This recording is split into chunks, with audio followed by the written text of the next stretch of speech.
Good afternoon, I'm the Dark Ages with Nick, and today we're back in Insularis Draco as we are checking out the Thuringi. I've been basically playing them non-stop for the past 2 days because they present such an interesting challenge as well as such an interesting roster.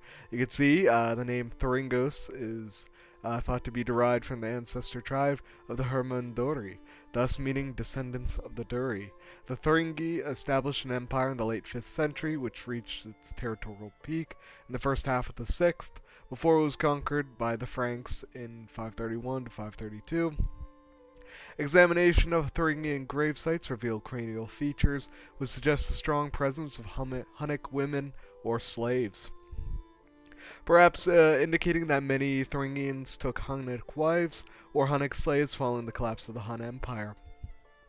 There's also evidence from jewelry found in the graves that the Thuringians sought marriages with Ostrogothic and Lombard women. I don't blame them.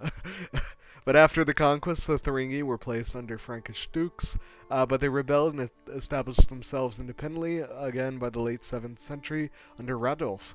Towards the end of the century, parts of Thuringia came under Saxon rule. By the time of Charles Martel and St. Boniface, they were again subjected to the Franks and ruled by Frankish dukes with their seat at Würzburg in the south. Under Martel, the Thuringian duke's authority was extended over a part of Austrasia and the Bavarian plateau.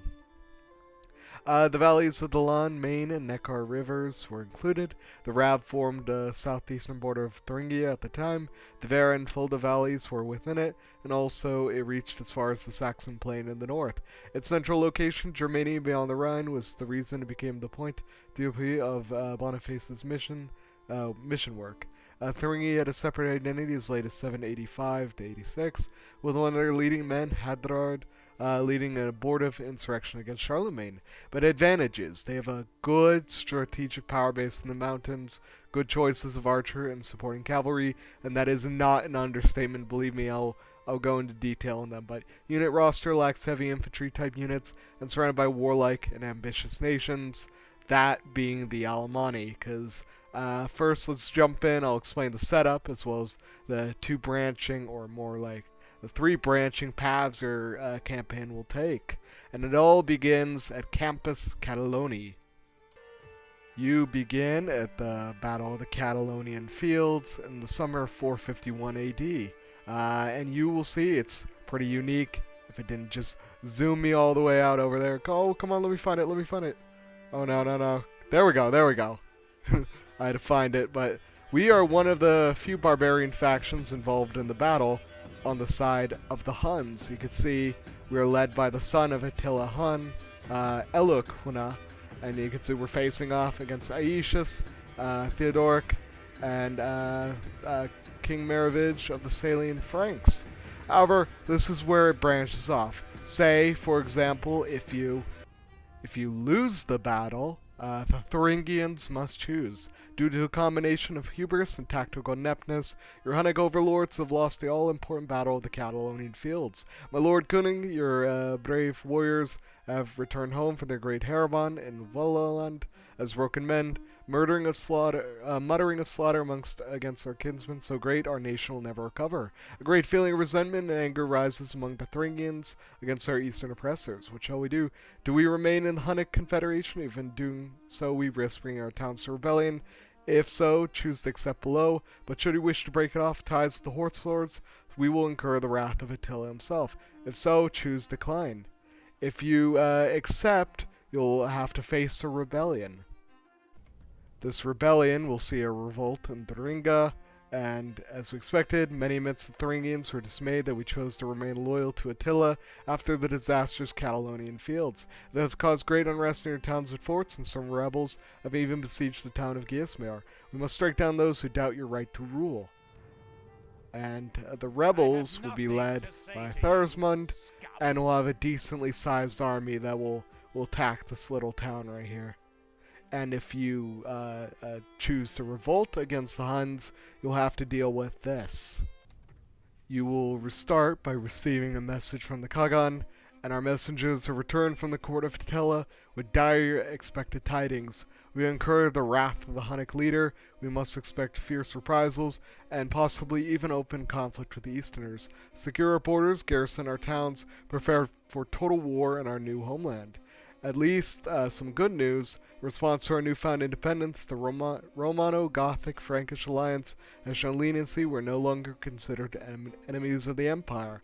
Of our next turn after this, you'll be attacked. And it's not even the main force of the Huns. It's a first of the Hunnic raider companies. We're also not going to adopt this guy. Yeah, and this should be this army that comes with Tarkan Lancers, Hero Cavalry, and Hunnic Lancers, and they will just rip apart your weak little garrison.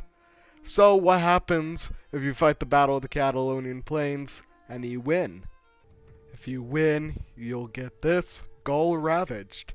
You'll also start with 33,000 gold instead of only 12,000, and you also don't have to risk either defying or staying with the Huns. So it's a pretty good choice to win the Battle of the Catalaunian Fields. If you auto-resolve it, you'll probably get, I think, you'll lose about like 60% of the time. You'll win about 40% of the time. If you fight it manually, you should win every time, basically. But now that leads us into your starting situation. You start with 1, 2, 3, 4, 5, 6 settlements. With these 4 being your sort of core right here, and then this one and this one being the frontline cities against the Alamans. I'll show the map right now. Now you see it, the Alamans. They are going to be really, really annoying to fight, and you're going to be siphoning a lot of resources that's going to be going into your basic economic setup to fight these guys, because they are able to churn out armies. But still, you can beat them to a standstill, and eventually, if you release enough prisoners, you can get peace with them. But I'll do some recommended advice, and then we'll jump into a save I made. First things first, you want to mainly get slavers fields, because they give an easy boost of income, as well as mines. And then you want to start working on your thing stats, because once you get a thing stat, you can get a treasure chest, and then after that you can get Sacred Oath, and this just gives income. You want to try to stack it in all your settlements, and you mainly just want to focus on holding the Alamans off. The Thuringians are also in a really bad state, because they start as one of the few factions without a marketplace. You can see over here, markets, they only start with a level 2, so you cannot recruit a trader. So it took me until I was at 480 until I was able to recruit a trader and actually start building my income. And again, this is all going to be compounded, especially if you have to fight a rebellion over here, or even worse, the arrival of Hunnic raiding parties right in your core lands.